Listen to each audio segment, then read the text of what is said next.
Hey everyone, welcome to episode 4 of SIFTD HQ, the loot crate of gaming TV shows. Got another big episode this week as Mitch pushes on with his PC build. Definitely the most interesting episode of that so far. You don't want to miss it. Also, I'm heading out to the open water. Let's get straight to it.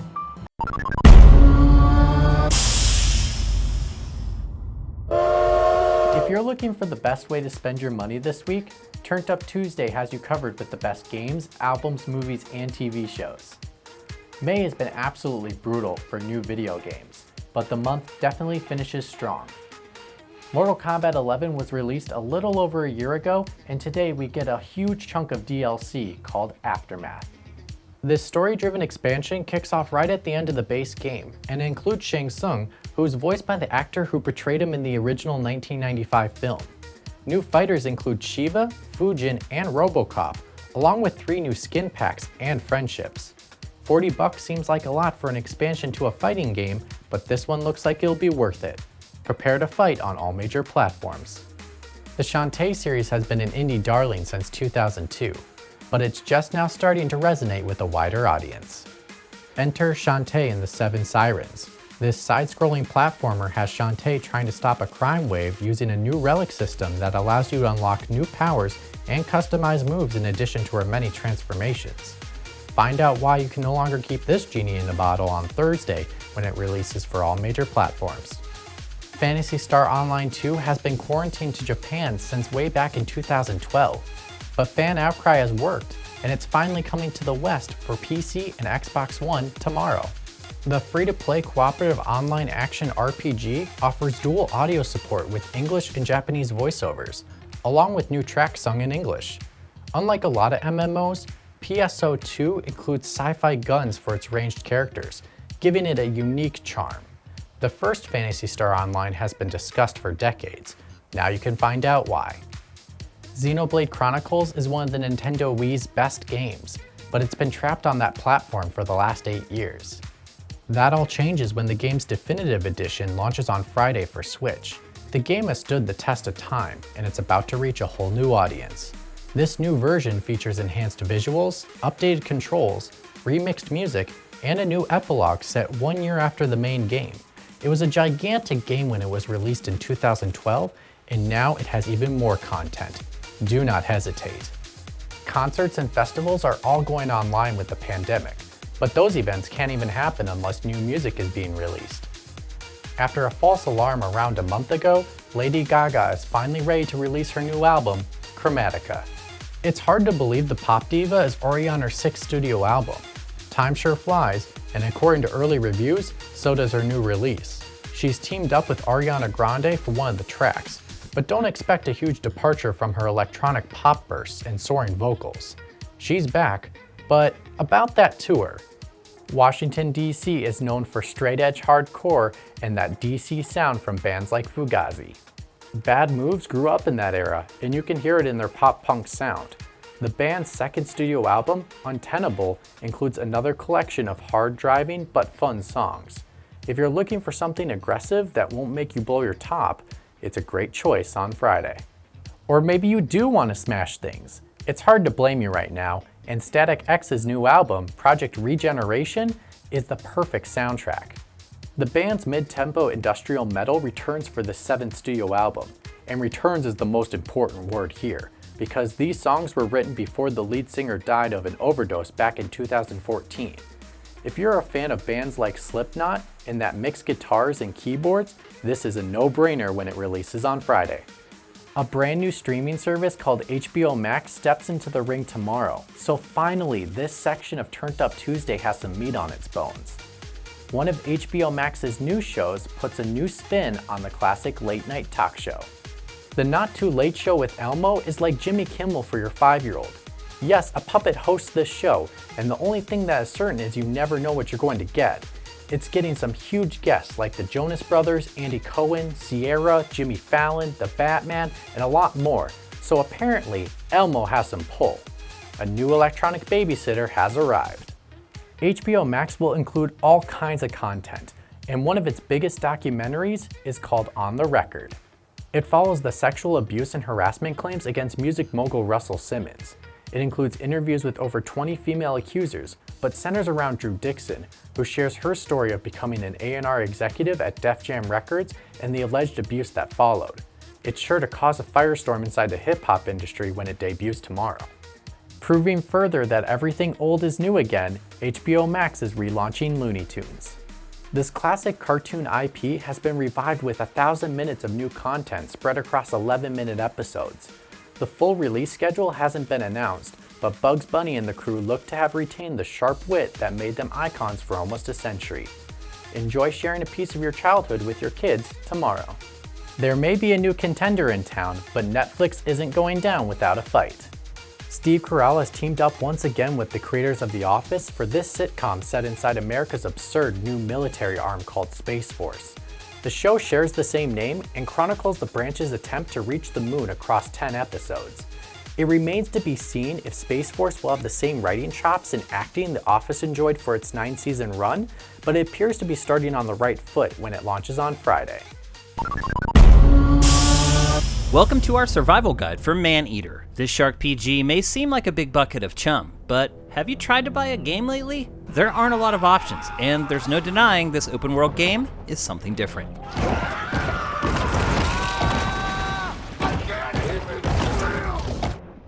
Becoming the apex predator of Sapphire Bay isn't going to happen on its own, and with this guide, you'll be creating your own Sharknadoes in no time.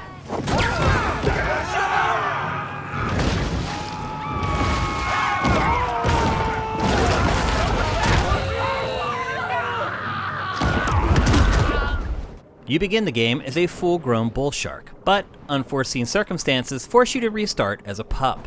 In this early stage, it takes several chomps just to eat a fish, so steer clear of any large predators trolling the waters. Navigating the open world can be a pain, but there are things that can help.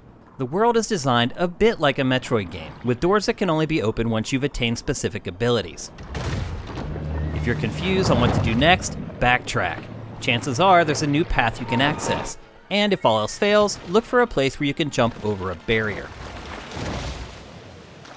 When you're inside one of the game's tunnel networks, things can get really confusing, but if you look for yellow signifiers, they always point you towards the exit.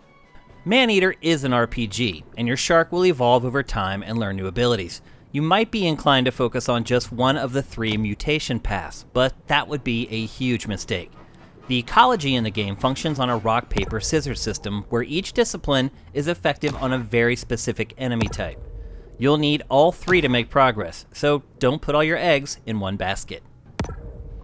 As a shark, eating is pretty much the only thing on your to-do list. Do not hold back.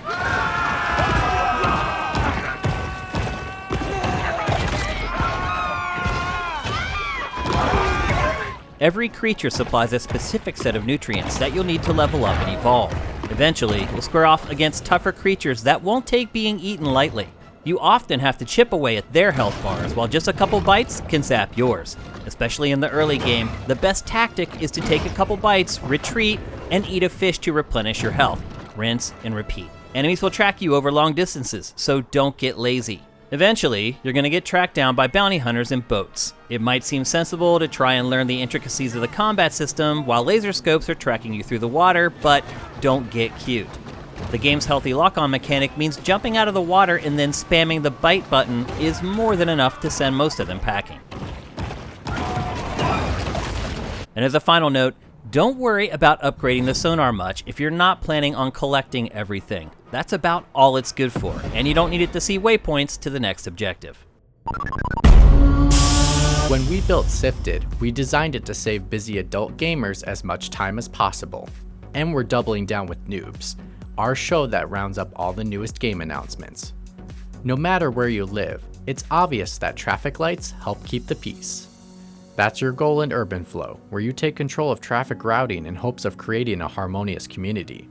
You're also doing it to the beat across its 100 levels, and 4-player support is also included. There's even an endless mode if you want to immerse yourself in realism. Become a traffic god when it's released exclusively for Switch, June 26th. Goat Simulator is a crazy game that uses physics to let you create as much destruction as possible. If you're a fan, Just Die Already uses the same concept except you're controlling the elderly. You've been kicked out of the retirement home, so you decide to go out with a bang. You can take on the world alone or with up to 4 friends to complete challenges, or just rip each other's limbs off. Escaping a nursing home makes a lot more sense today than it did 3 months ago, and you'll have to wait a couple more for its release on PC this summer. Small indie developers have been taking over the arcade sports genre, and that continues with Street Power Soccer. This over-the-top football game isn't so much about the action on the pitch. It focuses on freestyle and trick shots, which gives it a new angle on juggernauts like FIFA. There are 6 unique modes, and you can take your skills to the local streets or online with 4-player multiplayer support. The winning 11 has been reduced to 3 for a streamlined experience when it releases this summer for all major platforms. God of War from 2018 kicked off a Norse renaissance in video games. The next Assassin's Creed is set in the Age of the Vikings, and so is the Ragnarok. This action RPG is being developed by mobile giant NetEase, which is hoping to get into the AAA console space. Not a lot is known at this point, except it's an open world and you can tame beasts to do your bidding. The combat is flashy, but hopefully it won't be a flash in the pan when it launches for PC, PS4, Xbox One, and mobile sometime in 2021. Hi, and welcome to the 6 biggest news stories in gaming for the week ending May 26, 2020. I'm Shane Satterfield for SIFTD News, and this is the Big 6. You know, we're all pretty excited to move on to PlayStation 5 and Xbox Series X, but Sony has one last parting gift for Generation 8. This week, the company announced The Last of Us Part 2 Limited Edition PS4 Pro. The console's face is engraved with an outline of Ellie's iconic tattoo, and there's a limited edition controller to match. It includes a 1TB hard drive, a disc-based version of the game, and sells for $400 alongside the game on June 19, 2020. You can also buy the controller separately for $65. Eurogamer is reporting that this year's Call of Duty is called Call of Duty Black Ops Cold War. According to the report, the franchise is returning to a historical setting and is set during the Cold War. It's not clear if it's a rework of the first Black Ops or an entirely new game, but we shouldn't have to wait much longer to find out. There are already teases inside Call of Duty Warzone, and May is typically the month we get our first look at the new COD. Gran Turismo has lost some horsepower over the last decade as competitors have left it in the rearview mirror. Regardless, it's still a pillar of PlayStation's first-party stable, and rumors this week suggest Gran Turismo 7 is already in time trials for PlayStation 5. Official PlayStation licensee Next Level Racing let it slip on Twitter that the driving simulation is on target for a 2020 release. The latest entry, Gran Turismo Sport, failed to gain much momentum, but it's still supported to this day with DLC. We remain skeptical of this news, but the source would know if the franchise is preparing to take another lap. There aren't a ton of no-brainers in the gaming industry, but Bethesda has discovered that there is at least one. The publisher just added de novo anti-cheat software to Doom Eternal, and the backlash was swift. Fan outrage over the post-launch inclusion of the software, notorious for slowing down performance, caused the publisher to remove it. Bethesda faced similar resistance when it added the program to Rage 2 just 12 months ago. Sometimes a short memory can be a good thing, but in this case, it's most definitely not. League of Legends developer Riot Games is about to launch its first new product in 11 years. Valorant is the company's competitive first-person shooter that's a cross between Overwatch and Counter-Strike. Reception to its first beta test has been resoundingly positive, and the studio has focused on competitive balance when handling latency and other X factors. It's coming to PC June 2nd, just 3 months after it was unveiled. Riot may take its sweet time releasing new games, but Konami has stopped doing it altogether. The Japanese publisher has a huge stable of valuable IP just lying dormant, and rumors suggest Sony has picked up Silent Hill for PlayStation 5. VideoGamer.com is reporting that a reliable source has shared that a reboot of the franchise is under development at PlayStation's Tokyo studio, and the team includes the original game's director and composer. For its part, Konami has denied the rumors. Perhaps there's another pachinko machine that Konami would prefer to release. That's it for the Big 6, the 6 biggest news stories in gaming for the week ending May 26, 2020. I'm Shane Satterfield for SIFTD News, and I'll see you next week. There's only one show here on SIFTD HQ where we create interesting things and show you how we did it, and that is Make It. Welcome back.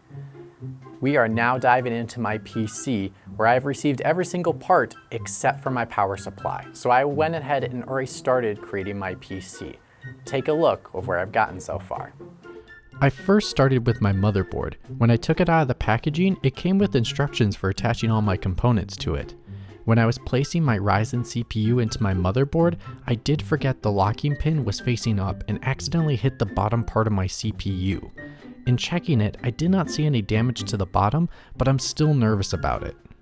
Once that was in place, I put my cooling fan on top. On two sides of the cooler, there are hooks that latch onto the motherboard to be able to lock it into place. One side went in easy, but the other side would not get low enough to attach. I tried taking the fan off to try it again, but once I did that, I noticed I was removing the cooling gel from the fan that had attached to the CPU. After putting it back on and fiddling with it, I got it into place where it became nice and tight. I moved on to my RAM, where the instructions provided said to pull a tab on each end to open the slot for the RAM to be placed inside. I was able to get one side of the tab to open, but the other one wouldn't budge. I felt like I was putting so much force I was going to break it. The instructions provided a QR code to a YouTube video showing the exact same thing the instructions showed. I then came to find a video of someone building the PC with the same exact motherboard to find that only one tab needs to open when you slide in the RAM, and it went in just fine. Final thing to attach to my motherboard was my M.2 SSD. This was another case of instructions being no help. I could not get the screws that both the motherboard and the SSD provided to fit in the hole. At the same time, I was bending my M.2 just to screw it in the only way I thought it worked. I finally realized the smaller screw they provided was to use in addition to what was already on my motherboard, and then it fit nicely. My only worry is that just like my CPU, in the way I bended it the first time, that I didn't either break or damage the part of the SSD. Now I get to move on to my case, placing the front port plate and then the motherboard. All of it went easy and without a hitch. I was then able to add my additional 2 fans. The only issue I ran into was that both screws that came with my case and the fans did not fit into the space provided to hold up the fan. They were able to fit enough to hold them in place, but they were quite loose, so with a better screwdriver, I might be able to fix that by tightening it up a bit. And there you have it. That's where I'm at so far with building the PC. If you think I've been frustrated with this process, that's probably understated a little bit. This first time building it has been extremely frustrating. The instructions really haven't helped me. Videos I've looked up haven't really been helpful. And I've even done things to some of the parts where I'm scared that I might have broke them or damaged them in some capacity. So I'm just really hopeful that once this whole process is over, that I'm able to have a working PC and I know I've done the things right. So as soon as that power supply does come in, we will continue on making my PC. See you then. All right, that's it for SIFTD HQ, episode 14. Man, I really feel for Mitch. I tried to tell you guys last week when I was talking to Mitch about building a PC, I could tell that he didn't understand the basics of it. That's why I was trying to push you guys to help him with the stuff that he ended up having problems with this week. But that's also what makes the segment fun. And so next week, you'll get to see the thing pretty much done. And then the week after that, we'll get to see how it performs. So until then, we'll see you next time.